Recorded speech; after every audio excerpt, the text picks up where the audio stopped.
As you just heard, I'm Susie Gelman, and it's my honor and privilege to be chair of the board of the Israel Policy Forum.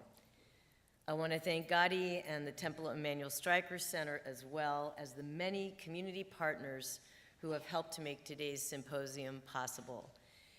And I also want to thank all of you for coming, because this is the kind of day that when I was in school, I would try to get the teachers to have class outside. So thank you for spending your afternoon with us.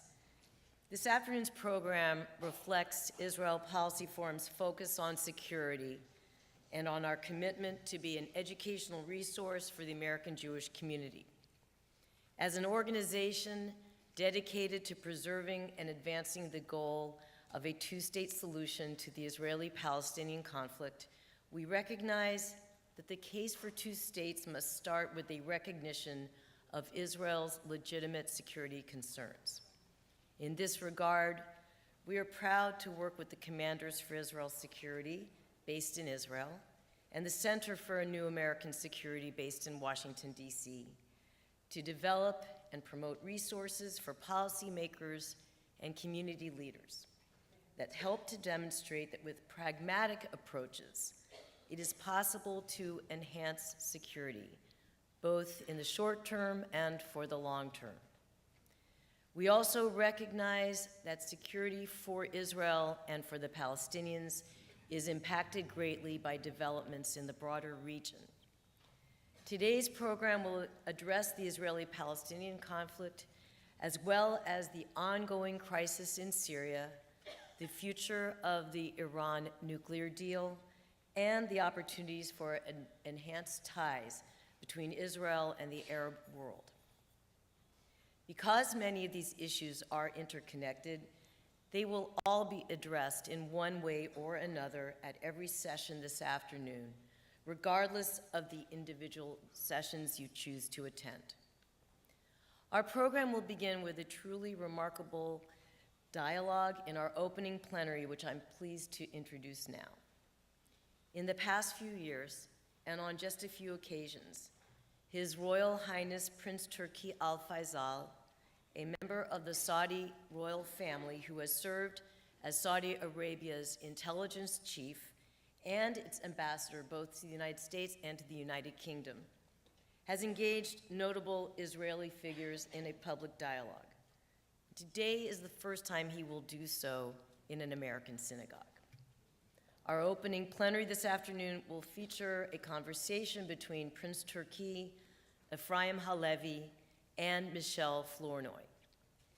A former director of the Mossad and former head of Israel's National Security Council, Efraim Halevy is recognized for playing a critical role in the creation of the peace treaty between Israel and Jordan.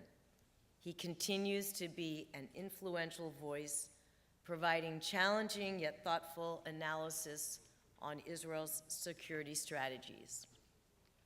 Michele Flournoy is a former Undersecretary of Defense for Policy at the U.S. Department of Defense, one of the most influential and highest-ranking women to have served in a national security position. Michele is the co-founder and CEO of the Center for a New American Security and is considered by many to be a strong candidate to be appointed the first female Secretary of Defense in a future administration, inshallah. I cannot think of three more intriguing figures to hear from at this challenging time for the future of the Middle East. So let's get right to it. Let's now welcome our special guests to the stage as I turn the conversation over to IPF's Executive Director, David Halperin, who will moderate the session. And thank you again, all of you, for coming. Thank you.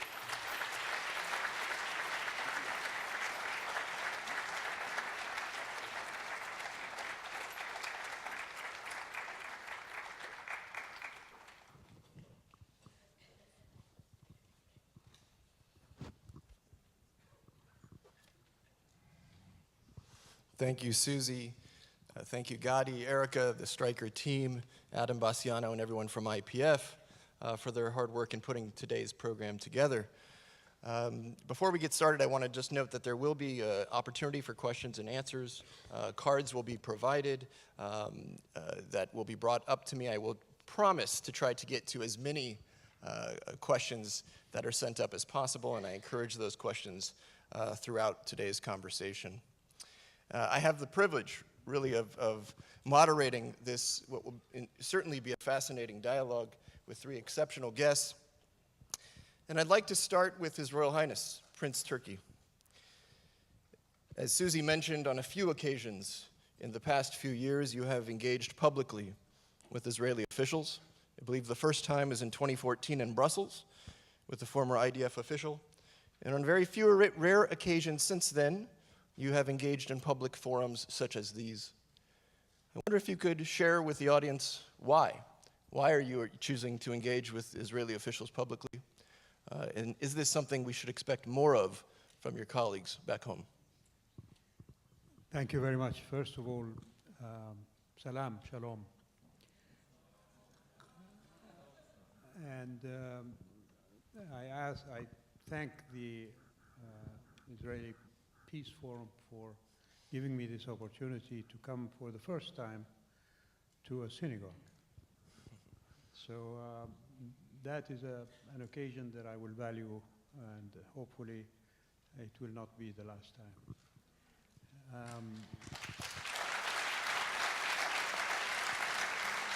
Thank you.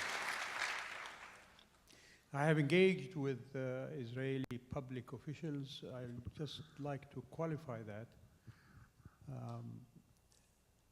They're ex-officials. As I am an ex-official. And in that context, I think it is important for all of us that we should talk to those that we disagree with, not necessarily those who are of the same mindset, especially if we have a point of view that we would like to convince the other party of.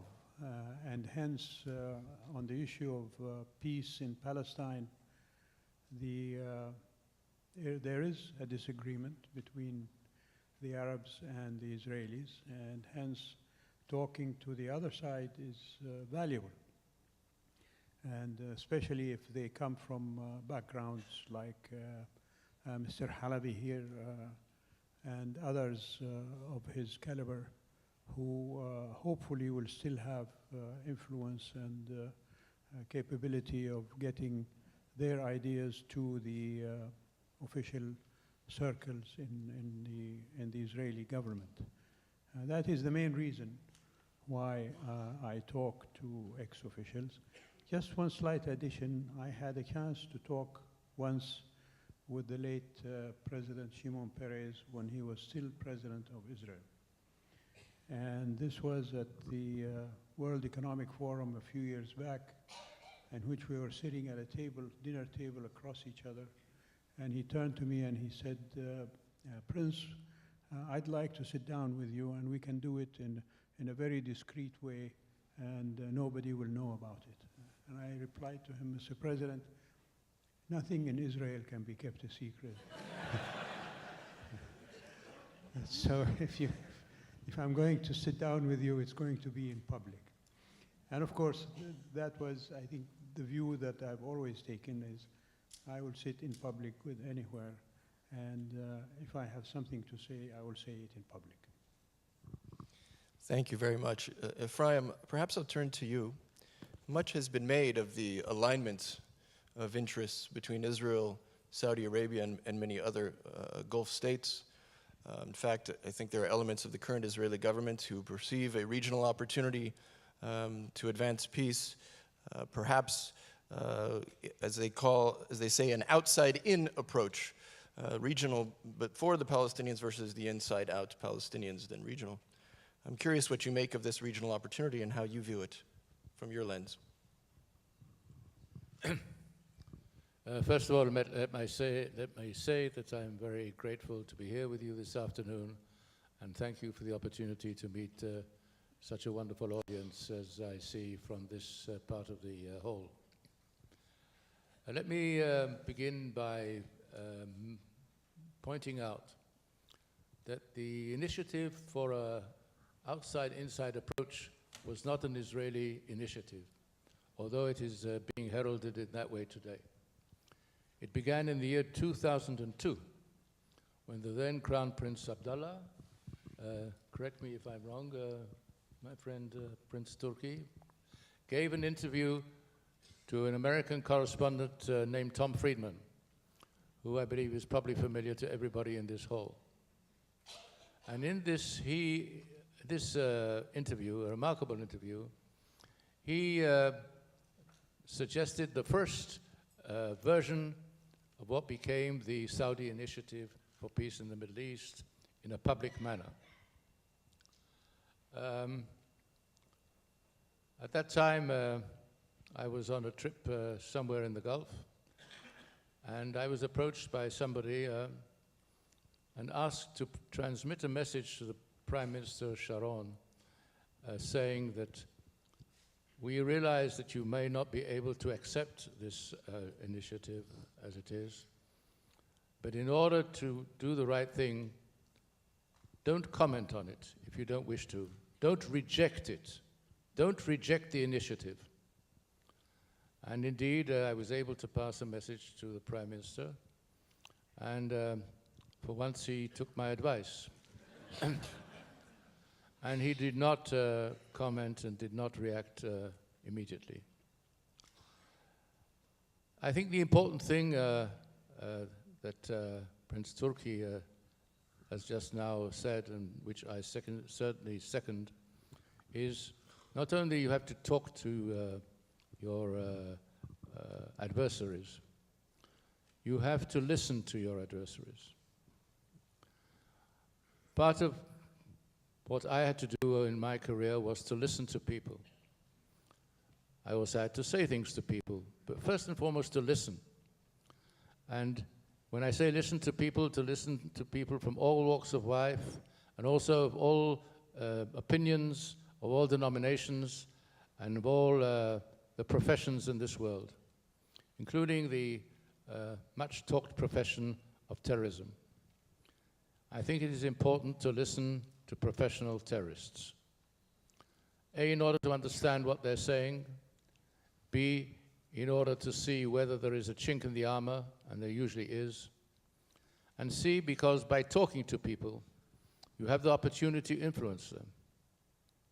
If you don't talk to people, if you say that you don't want to talk to people, there's no way you can influence them. Yes, you can use force. Very, very, very powerful force. And I'm not a person to say that force does not need to be used on occasion, and in a very meaningful manner. But force alone is not an object on its own. It is to a purpose, and the purpose must involve dialogue. Dialogue is essential to every one of us in the Middle East. And unfortunately, we have been very, very economical with dialogue over the years. But when we did reach dialogue, we did obtain results. And therefore, it's my view that we should follow the advice of Prince Turki, and we should listen to people, talk to people. And even if there are people on the extreme side of the arc of those functioning in this very tired and very, very unpleasant region, the unpleasant neighborhood, the rough neighborhood called the Middle East. By the way, Middle East, middle of what? That is something which we should think about. I think it's a very bad denomination, the Middle East. It was, I think, created by those who said that there is the Far East and the Middle East. And what else is there? Then there's the rest of the world, because looking at it from London at the time or from Paris, you looked eastwards, so you looked to Japan, and there was something in the middle, and that was the Middle East.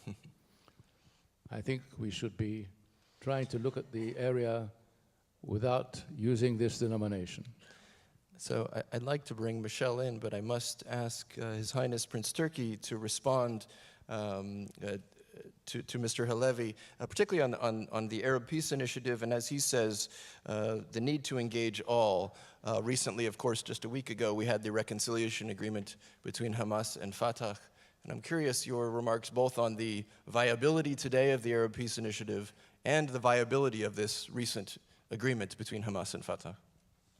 The Arab Peace Initiative is the only viable program for peace in the Middle East because it is based on fairness. Fairness in terms of the interests of all the parties concerned. If you want to protect Israeli interests, you have to reach peace with your neighbors. If we want to protect Arab interests, we have to reach peace with our neighbor Israel. And hence, a quid pro quo in which Israel occupied lands in 1967, which would be withdrawn from by Israel in return for diplomatic and normal relations with Israel and the cessation of hostilities. And not just by the Arab world, 22 countries, but the Muslim countries as well of the Organization of Islamic Cooperation. And hence, this is the deal that is on the table. Everything else on there is negotiable, whether it is on issues of the refugee return, whether it's on the issue of borders, security arrangements, and so on. Just sit on the table and negotiate these subjects with the Israelis, between the Israelis and the Palestinians. And that is why I say that it is the only viable program and proposal on the table, and it is on the table. It has not been withdrawn. All the Arab countries are committed to it, and hopefully Mr. Netanyahu will see it in his interest to say, yes, I will accept to talk about the peace initiative. Let us sit down at the table and we'll negotiate everything else. On the Hamas-Fatah reconciliation issue, as you know, when the break between Fatah and Hamas took place 10 years ago, it was a Saudi initiative at that time again that tried to bring them together back. And they signed a deal. Unfortunately, they did not live up to it. Since then, there have been attempts to overcome the different challenges that both sides face. The latest attempt by President Sisi of Egypt seems to have taken some traction, and they have actually not only signed the deal, but they're talking about specifics in the deal and the return of Fatah government representatives to Gaza to undertake the responsibilities of running the bureaucracy there.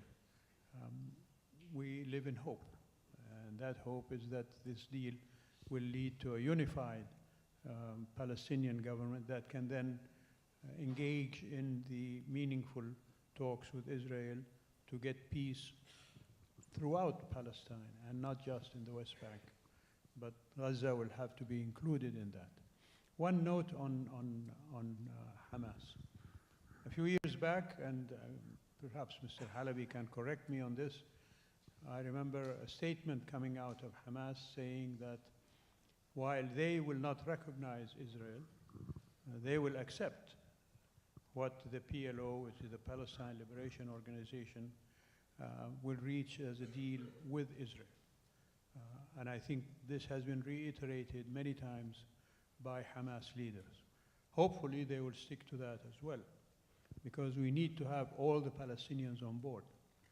And in order to do that, they have to be unified. Great. I think we could have a back and forth between the two of you on this issue for quite some time, and I hope we'll be able to engage this topic a bit further in the Q&A. But I'd love to bring Michele in to give us your take on where the United States is headed in this region broadly. We have just this past week the fall of Raqqa and the fight against ISIS. We also have the taking of Kirkuk, or the Battle of Kirkuk, between Kurdish and Iraqi fighters, of which the Americans appear to be on essentially both sides. There's a great uncertainty in terms of where the United States is headed in its direction and its goals in the Middle East. I'm curious if you can comment on that. Am I correct? Or where do you see us headed in terms of our national security goals in this region? Well, first of all, let me say, on behalf of CNAS, I'm very proud to be co-sponsoring the event, and thank you so much for partnering with us and for all of you to spend your Sunday with us. You know, I think we don't have a great clarity on what U.S. strategy in the region is at this moment. There are some kind of enduring pillars that I think are still in place. The U.S. commitment to the bilateral relationship with Israel, the security of Israel. I think that has been unchanged across administrations and remains in place. The commitment to defeat violent extremist groups, terrorist groups like ISIS, and we've seen really the culmination of the effort in Iraq and Syria to try to deny ISIS the territory that they were claiming as a caliphate. Doesn't mean that ISIS is gone. They will now almost certainly morph back into more of a clandestine terrorist organization, but their territory has largely been taken away, at least in that immediate region. We see, I think, growing concern about Iran's destabilizing behavior in the region, its support for terrorism and proxies, its development of ballistic missile technology, its transfer of weapons to various insurgencies across the region. And we have very strong relationships with our Arab partners. So all of those pillars, I would say, are still in place. But when you ask, what is U.S. policy in Syria now? What is U.S. policy in Iraq now? How is the administration going to engage with a Russia that's returned to the Middle East? Those questions are still open. Hasn't been a lot of clarity yet about where we're going. My worry is that the U.S. has played historically an incredibly important leadership role in the Middle East, helping to bring the region together, helping to negotiate solutions, helping to maintain stability. And when the U.S. commitment is uncertain, or the strategy is unclear, or we become a factor of unpredictability, that tends to encourage bad events, the wrong kind of developments in the region to take place. So I think it's incumbent upon the administration at this moment, frankly, to clarify its position on some of these issues. Efraim and His Highness, I'm curious if you would give your thoughts, first Efraim, on the state of American diplomacy in the region and leadership, and particularly the rise of Russia, and how that has impacted the regional landscape from your lens. Well, first of all, I believe, following on to what Michele has just now said, that we can say that the American policy on the Middle East is in the process of being evolved. It's evolving and revolving and turning and twisting in the wind, and hopefully it will settle down somewhere in the stratosphere or the atmosphere and come down to earth. But what I'm trying to say is that there is obviously a very big void concerning American policy generally in the Middle East. There are bits of policy in the Middle East, like American involvement against ISIS, which is an easy one actually, because it's so clear and there are many other partners to it. But when it comes to the main issues in the Middle East, such as Syria, such as the Israel-Arab conflict, I think there has not been a clear crystallization of American policy in the Middle East. And this comes at a time when Russian policy in the Middle East has become very, very clear and very, very prominent, and unfortunately very dominant. And that is after many, many years when Russia was not active in the region, after the Yom Kippur War of '73, when the allies of the Soviet Union in the Middle East suffered their big defeat at the end of that very, very bloody war, and very, very expensive war for all the combatants. And it has taken Russia a long time to come back into the Middle East. But it's back, and it's clearly back. Does this mean to say that Russia is going to be a meddlesome factor in the Middle East alone? It's too early to say.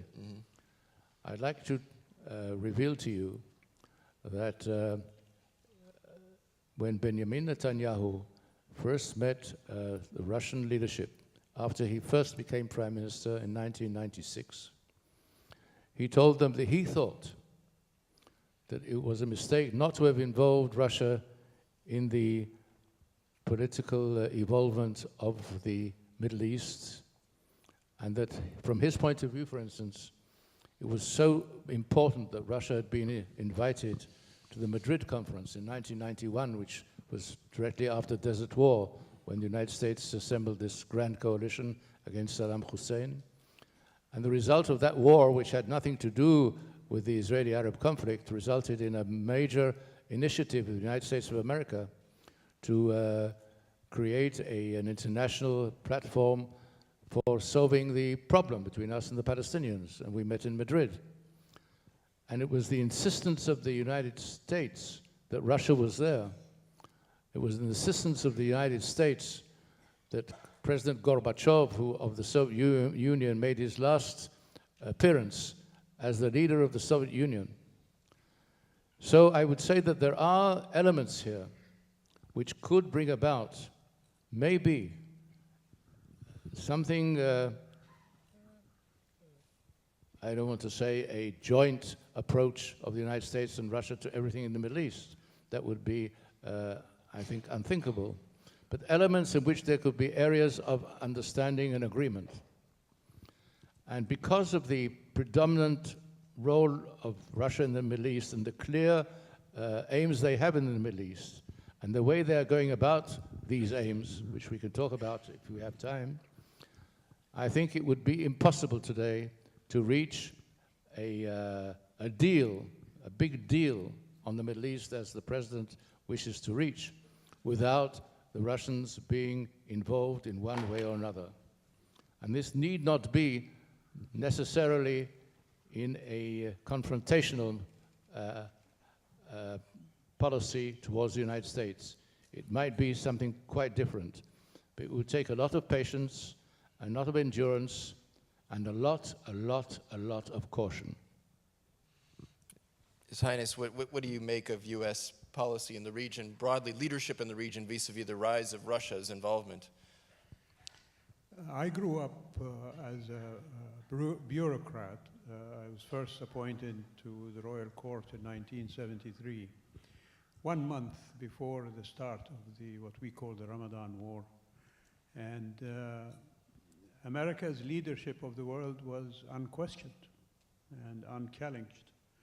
And throughout the subsequent years, it remained the prime mover and actor, if you like, in promoting peace in the Middle East and in its relationship with its allies, and even in countering some of the hostile attitudes towards it, particularly after the Iranian Revolution in 1979. And to see America retrench, particularly during the past administration, Mr. Obama's administration, was unsettling. And I've always maintained that we need the big bear behind our backs to push us to make the tough decisions. America was the big bear all those years, accomplished much, including just a survey of few accomplishments, Camp David Accords, the removal of Saddam Hussein from Kuwait, the attempts at Camp David under President Clinton, et cetera, et cetera. And to see that this big bear is no longer behind us to push us to make the difficult decisions was, as I said, unsettling. Now, Mr. Trump has declared that he would like to have the big deal to settle the problem in the Middle East, the problem of the Israeli-Palestinian issue. and he's appointed a special representative who has been traveling, etc. And hopefully they will succeed in where previous attempts have not succeeded. But we do need American participation. We do need for this big bear to be there to push us. And the clarity in policy would be very helpful in making us accede to what this policy really wants. One positive aspect of the recent announcement by Mr. Trump on the nuclear deal with Iran was, from a Saudi perspective and from my personal perspective, is that it was pretty clear. And from that respect, it is welcome that there is this clarity. Your allies in the area can work with you when the dust is cleared. But if it's foggy and murky, it's difficult to engage in any meaningful way. I'd just like to refer back to what Mr. Halevy said about Russian presence.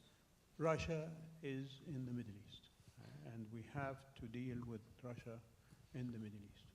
Hopefully, and this is a reflection of Saudi Arabia's king's visit to Russia in the past couple of weeks or so, in which he is attempting to convince Mr. Putin to be on, if you like, the right side of history in Syria particularly.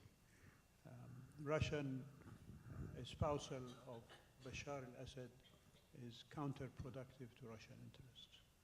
Mr. Assad is the biggest terrorist in Syria. He has killed more people than Hamas or than ISIS or al-Nusra. And therefore, I think the efforts to try to convince Russia to not necessarily abandon, but to keep an arm's distance from Mr. Assad, hopefully will succeed.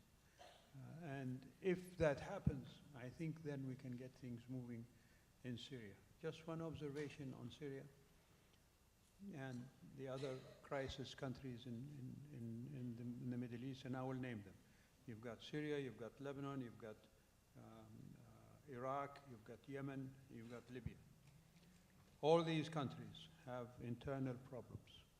They face what could be described as being described as failing states because they have not managed to provide a settled and stable condition for their people. And all of them suffer from this condition. Hence, they become the target for and the breeding place for the terrorist groups that have put themselves in these countries. If you look across from Iraq through Syria to Lebanon, down to Yemen, and across the sea to Libya, then you will see that the terrorists are thriving in these countries. Fix the capitals in these countries. Fix Damascus. Fix Baghdad. Fix Sana'a. Fix Tripoli. Fix Beirut. And you will get rid of the symptoms of the disease. And the symptoms are what I prefer to call fahish and not Daesh. Those of you who know Arabic will know that fahish means obscene. And Obscene. so that is, I think, the best way to cure the issue of terrorism in our part of the world is to have viable and workable governments that can deal with these challenges.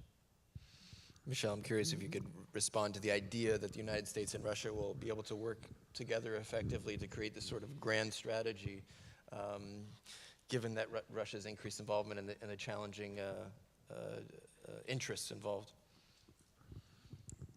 Well, I do think we have to work together to try to get to a negotiated solution in a place like Syria.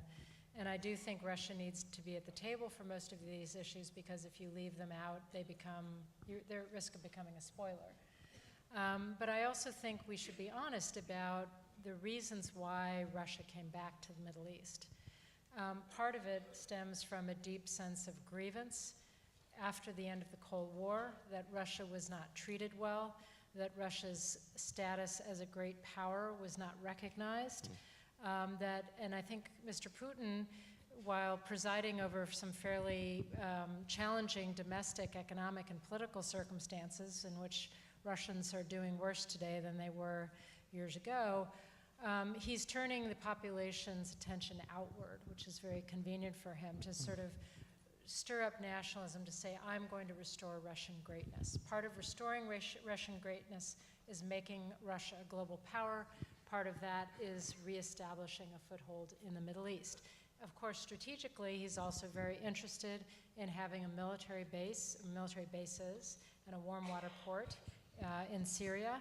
So I think this, he saw an opportunity in Syria, he took it, but I agree that Russia is here to stay. It's back in the region to stay, and now he's trying to reach out to Israel, to our Gulf partners and others to sort of say, wouldn't you rather rely on us than this unpredictable, unreliable United States?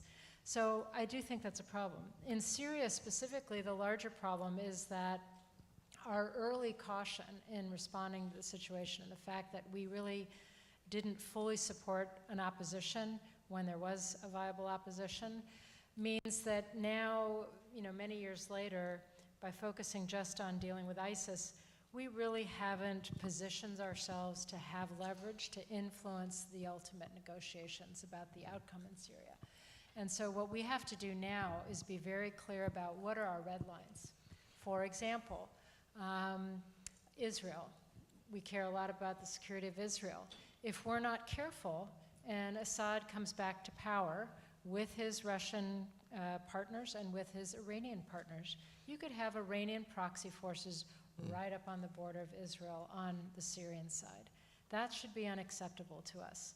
And we should make that very clear in any negotiations. Weapons transfers, having a land bridge that goes all the way from Iran across Iraq through Syria and into Lebanon for the transfer of weapons. That should be unacceptable to us. So we are now at the point where we're going to have to negotiate kind of de minimis objectives of what, because we don't have a lot of leverage, but where will we absolutely dig in and say, this is not acceptable, we have to have a different outcome. Again, I don't see the administration focusing on that yet or articulating what those key objectives are. Efraim, please. I'd like to say something about Syria a little in depth for a moment. Syria is not just a country in the Middle East. Syria has for centuries upon centuries been one of the biggest centers of Islam in the Middle East. It's one of the most ancient cities in the world. If you remember your Bible, the first city mentioned in the Bible is Damascus. The servant of Abraham, Eliezer. He was called a servant, a slave, but he was more or less, shall we say, his personal aide, call it that in modern terms. He came from Damascus. Read your Bible and you'll find out where Damascus began. Damascus was the fulcrum of Arab Islamic nationalism. And just as Mecca was the center and is the center, religious center of Islam over all the world, and Saudi Arabia is a key, a very big key and a very important player. I remember the times, my friend Prince Turki, when one of your predecessors, Kamal Adham, I see it brought a small smile to your face, used to travel monthly throughout the Arab world. And the legend had it, he had bags of money with him, and he distributed support. And his first stop was always Damascus. By the way, he once came to London, and we thought we would be able to arrange for a meeting with him and our Foreign Minister, Abba Iban, and everything was set up, but it was going to be early in the morning, and a colleague of mine was failed to wake Abu Ibn up, so he couldn't make the meeting. I'm sorry about that. Maybe history would have been different, but that's the way things are sometimes in the Middle East. People should not be asleep at the wrong time. But having said all this, ladies and gentlemen, Damascus is key. And it's not only about Islam, it's also about Arab nationalism. The first non-religious party, the Ba'ath Party, was established in Damascus. It was established by a Christian, Michele Flournoy. He was the first Secretary General of the Ba'ath Party. And I even met him once, and I don't care much to tell you where and how. But the fact of the matter is that he was a devout Christian, a Christian of very deep attachment to the Christian faith. We have to realize that Damascus is like the center, an epicenter of the globe. And if you have tremors in Damascus, as Bashar Assad once said, and for once he said the truth, if you have tremors in Damascus, the effects are felt all around the region. That is why, in my understanding, and correct me if I'm wrong, Prince Turki, there was always very, very deep attachment of the leadership in Saudi Arabia to what was happening in Damascus. And that is why it's so important that at this time in the history of the Middle East, Damascus is now the epicenter of the Iranians, of the Russians, of the Hezbollah, of the ISIS in the northeastern part of it, of the Kurds, of the Druze. All of these are factors in the equation of what is going to happen there ultimately. And we in Israel are affected by that in a very, very direct manner. I remember many, many years ago, we had a visit in Israel from Bob Gates, who later became Secretary of Defense, and I mentioned it to Michele that he was the Deputy Director of Intelligence of the CIA.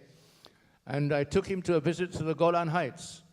And we sat afterwards on the tip of the Golan Heights, looking across westwards, over the Sea of Galilee, over all the expanses of northern Israel, and in a clear day you could almost see Haifa, even the tip of the Mediterranean. And he watched and watched and watched. And he turned to me, he said, "Ephraim, you can never give this up." So this, of course, is something which has to be taken into account by ourselves when we look at our future and how we judge what our priorities are. One of the things we have to do, and we'll have to do more than ever before, is to judge our priorities.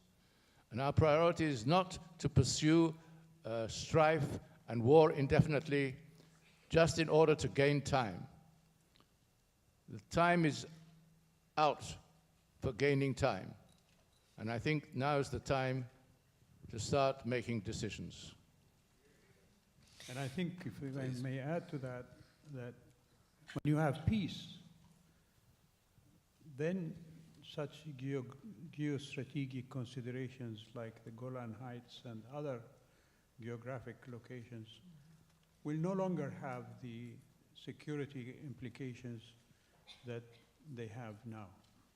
Because then, instead of becoming points of difference between the various parties involved, they can become points of confluence and points of agreement and coming together. Imagine that mountain range between Lebanon, Israel, and Syria being developed into ski resorts and water sources for the cities in that area. That is a much better proposition than having it as a military installation where tanks and aircraft and other such means of war are deployed. And hence, again, I must plug the Arab Peace Initiative, that it can, if there is sincerity in all the parties involved, be the means to achieve that kind of peace where these situations can develop. And The other thing, I think, on the consideration of Damascus, as I said, you have to fix the capitals in order to be able to deal with the symptoms that afflict these countries. Fahish and Nusra and Hezbollah and so on, they're political tools that are used to achieve political aims. They are not the substance nor the core of the makeup of the societies in our part of the world. And as Mr. Halevy said, if you look at Syria historically, it's been the gathering place for people, all kinds of people, different sects, different religions, different ethnicities.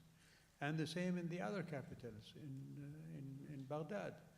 At the height of Baghdad's glory, it was the center of the world, basically, in science, in literature, in even religious thought, and so on. And so, if you want to deal with terrorism, you have to fix the capitals. Because without that, they become breeding grounds for the terrorists. Great. Well, I have a lot of wonderful questions that I want to get to, but there's one issue that we haven't addressed, which is the Iran nuclear deal. And Michele, I'm curious if you could set the stage for where we're at in the next few weeks. Two of the countries that actually praised Trump's move to decertify the deal were Israel and Saudi Arabia, and I'd like to ask our two other guests to comment on that. But Michele, what should we expect in the weeks ahead in Washington, and where do you see the future of President Obama's signature national security achievement in the Iran nuclear deal?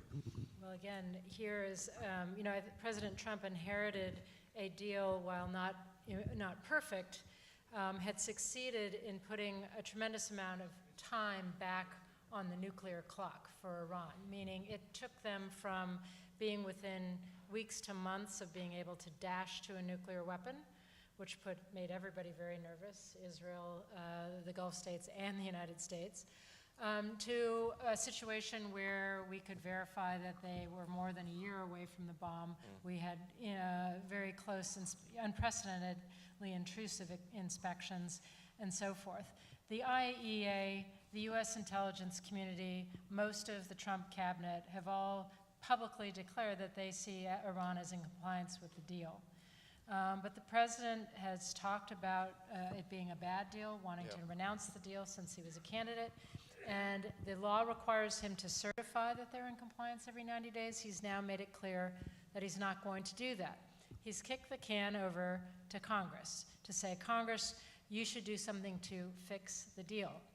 The problem is this is a multilateral deal. This was negotiated not only by the United States, but with members of the EU, with China, with Russia, and of course with Iran. This is not something that the US administration or the US Congress can unilaterally change. Furthermore, it's not, if the goal here is to put more pressure on Iran vis-a-vis its non-nuclear activities, whether it's support for terrorist groups or its ballistic missile development, the truth is, this past summer, the Congress passed a very tough sanctions package vis-a-vis Iran, giving the administration all kinds of authorities to sanction the IRGC, to sanction Iran for its nefarious activities, and the administration hasn't used the authorities it already has. So yes, do we need to worry about eventually extending the deal to make it permanent? Of course. But in the meantime, we don't want to throw away the nuclear deal as we try to toughen up on Iraq. You want to try to keep the nuclear constraints in place so you don't have to worry about that dimension, while you add tougher measures, whether it's intelligence cooperation, operational cooperation, interdiction, and perhaps some additional sanctions to really push back on Iran's other activities. If this leads to an unraveling of the deal on the part of the United States, this is an own goal for those of you who watch soccer. This is an unforced, self-inflicted strategic error.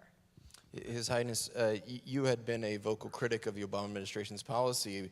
I know that after the election, I recall you made some news saying that the Iran nuclear deal should not be scrapped entirely. Was decertification the right move? I think if you want to put pressure on Iran, you have to use whatever means to do that. And decertification, as was described by Her Excellency, is definitely one way of putting pressure on Iran to make them live up to the not just the letter of the deal, but the spirit of it. And if I remember correctly, the signers of the deal, when they signed it, portrayed a very rosy picture of how Iran was going to turn into a very, very friendly and open and hospitable place to do business with, etc., which hasn't happened. On the contrary, the deal has emboldened Iran to become even more adventurous in its extraterritorial ambitions in Iraq, in Syria, in Lebanon, in Yemen, in Bahrain, in various other places. They're even recruiting militias from Afghanistan and from Pakistan to go and be killed and to kill in Syria. So that, from my perspective, was the basic failure of the deal, was to deal with this Iranian extraterritorial ambition. On the nuclear issue, as Her Excellency said, there is hope, at least, that during the duration of the deal, which is now next 13 years or so, Iran will not have the capability to develop nuclear weapons. But from Saudi Arabia's perspective, and I think the people of Saudi Arabia also have that perspective, not just the government, is that 13 years is even less than the blink of an eye in history. And when that date is finished, who's going to hold back Iran? And it is from that perspective that I think, as I mentioned in my statement that you quoted, we must make use of these 13 years now that we have in order to build on this deal, so that not just nuclear issues, but all weapons of mass destruction should be dealt with in the area in general, from the border of Iran all the way across to Mauritania on the Atlantic, including not just the Arab world, but also Israel and Turkey as well. That is what we have to do.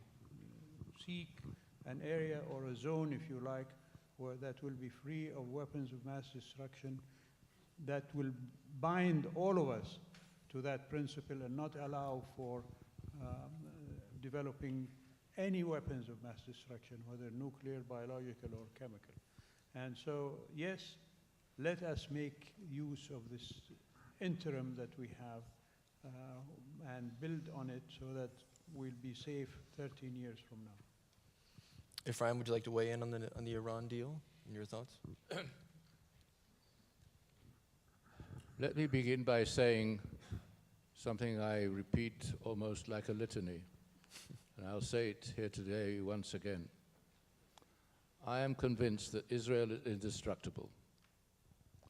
I don't think that there is any way that Israel's existence is in danger as a nation and as a state. I think we have built up capabilities of various kinds in various fields. And we are able, if necessary, to defend ourselves and to preserve ourselves and to emerge, maybe with some damage, maybe with some pain, but to emerge intact. Israel is indestructible. It is one of the biggest military powers in the Middle East, and it has had not only failures, but also many successes. And I have extreme faith in the military establishment, in the defense establishment, in the intelligence establishment. And I tell you that as someone who served in the Mossad for 40 years, which is not a short period of time. I left a few years ago, and my distinct impression is that we're even less and less destructible than we ever were. So let us, for a moment, just heave a bit of a sigh of relief and not consider that there is a knife at our throats, and tomorrow morning God forbid, Israel will no longer be there. This is not a possibility, and it is not in the cards at all. Efraim, Having said that, I want to say two things. The Iran deal was not an ideal deal.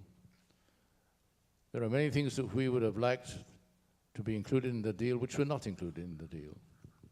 But this was not only the result of the fact that nothing else was dealt with except the Yugoslav fact, the nuclear aspect. It was also because Israel did not wish that the negotiation with Iran and the powers should include all the items on the agenda with Iran.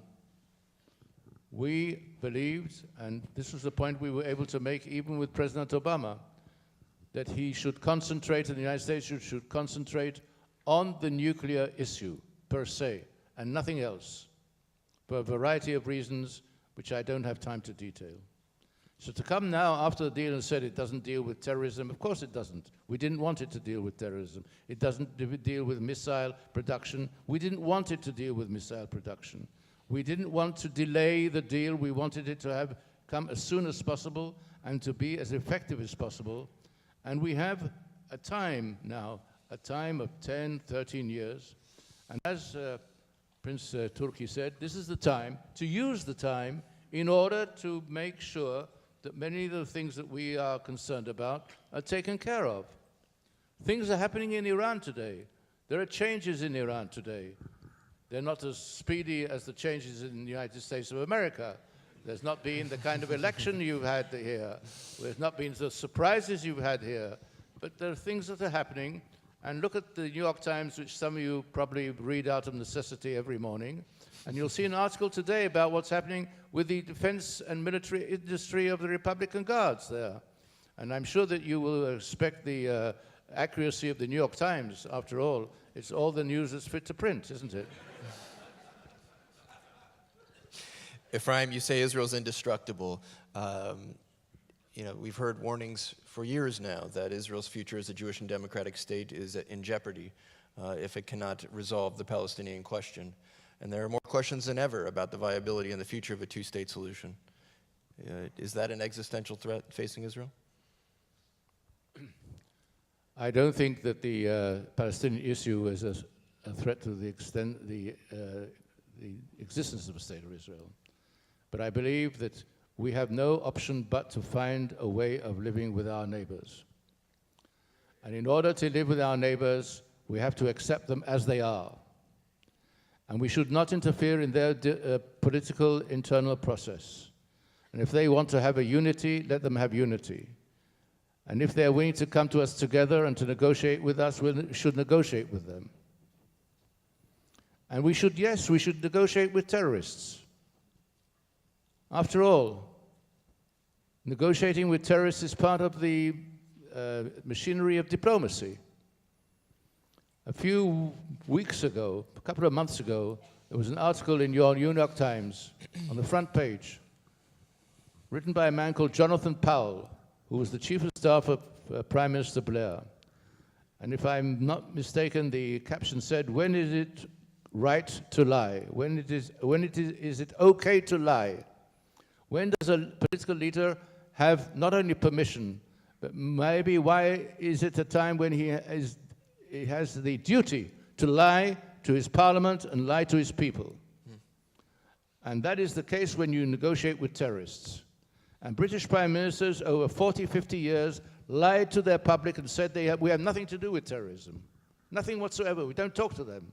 British prime ministers used to come in the morning to the parliament and tell them again, we don't talk to them, and then rush back to write a letter to Michael McGuinness, who was running the Irish terrorist operation in Northern Ireland. So when Mr. Netanyahu says that he does not negotiate with terrorists, I hope to God he's lying.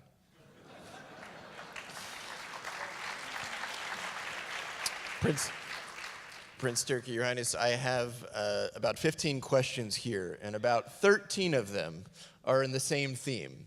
And that is the Arab Peace Initiative and the promotion in Saudi Arabia of peace with Israel. That is to say, at what point, what are the conditions that would be required for you or your colleagues in government in Saudi Arabia to visit Jerusalem, as Sadat once did, leading to the Israel-Egypt peace treaty? Is Saudi Arabia prepared to play a role in the solution of the Palestinian refugee challenge? And is the Arab Peace Initiative, you had mentioned it was subject to negotiation on refugees and land swaps, etc. What sort of active role can Saudi Arabia play in that process? Well, as Mr. Halevy mentioned, it was an idea of Saudi Arabia to present the Arab Peace Initiative. And maybe Mr. Sharon was asked not to comment about it, because I'm sure everybody thought if he was going to comment, he wasn't going to be very positive about it. But I remember at that time, his chief of staff, Mr. Dov Weizklass, made the comment that the Arab Peace Initiative is the most dangerous proposition that Israel could face at that time.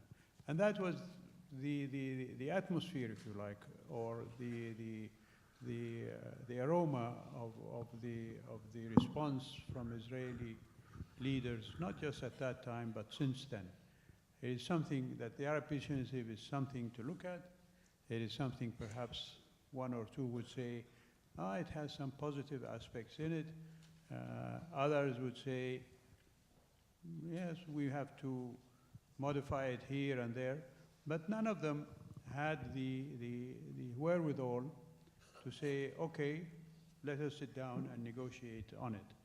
And so the kingdom has been promoting the Arab Peace Initiative since it was started, and will continue to promote the Arab Peace Initiative. So anything that needs to be done there, we will do. But we have to get an Israeli commitment on it. We simply can't talk in the air and not expect some form of feedback from the Israelis in it. I remember at a conference in Munich, Ms. Zippy Livni was sitting in a podium like this, talking with the Palestinian representative, Mr. Indik. I think you may have been there.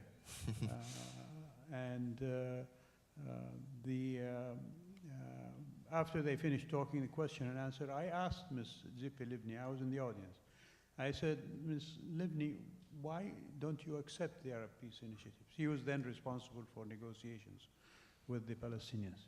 And she gave me a very long and very circuitous explanation about Israeli security, about Israeli threat of national existence, etc., etc. And I interrupted her. I said, Ms. Livni, all you have to do is say yes.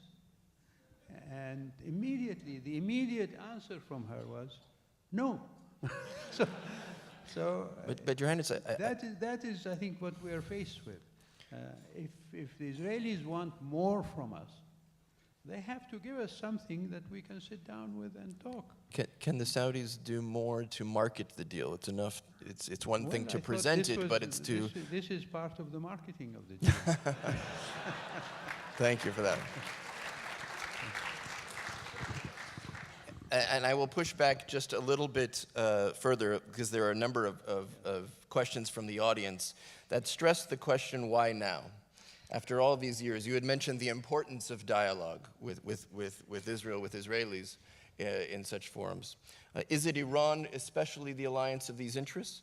And from the Israeli perspective, if there are growing connections and dialogue and there is growing cooperation behind the scenes, what more does Israel get in the context of an actual agreement? I don't think that there is any behind-the-scenes engagement with Israel. I'm not in government circles to be able to tell you yes or no on that. But I think this is a picture that Mr. Netanyahu has sort of put for himself, and that there are under-the-table understandings with Saudi Arabia and other Arab countries because of the Iranian threat, etc. And this means that, you know, we have support in the Arab world, and maybe we can reach some kind of deal without having to commit ourselves to a Palestinian resolution, etc., etc. And I think he believed that picture. Unfortunately, from my perspective and what I have heard from Saudi officials in public and in private, what I see in the world arena and so on, there is no such under-the-table engagement between Israel and these Arab countries. What is needed is on the table, not under the table.